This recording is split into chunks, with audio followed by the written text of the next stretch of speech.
कुंथ्राहुमदोइरक सुबो ओइना eco network मणिपुरना लुबनानबा लमदम ओइहन्नबा इन्वायरमेंट कन्नबा go green go clean campaign की मखा चथरकपा ओइना हैरोक पार्ट 1 की सेल्फ हेल्प ग्रुप की इमा इबेल सिंगा खुत्समनरगा लेपा लेतना प्लास्टिक न चिंगबा वेस्ट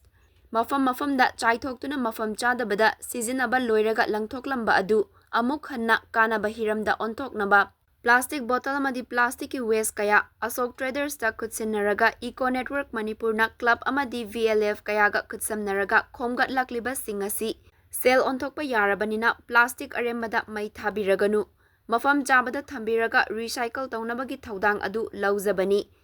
हैरोक खक्तना तना तोंगान तोंगानबा मफमदा लैबिरिबा मणिपुरगी मियामना प्लास्टिक सिंगसीगी कानाबा हिरमदा ओंथोकमिनबा यारे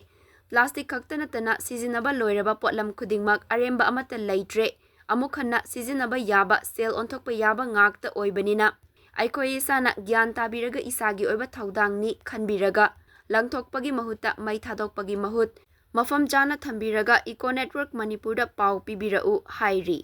मधु लौखतचरगा मोचिनबदगी लैनातिना कया अमा संदोरकपदगी कन्मिनरसी अमदी इन्वायरमेंट अकाइबा पिरकदबदगी कन्मिनरगा हिंगबा नुंगाइबा मालेम अमा सेमगतमिनरगा ख्वाइदगी हेना लुबनानबा लमदम अमा ओइहनबदा सरुक यामिनसी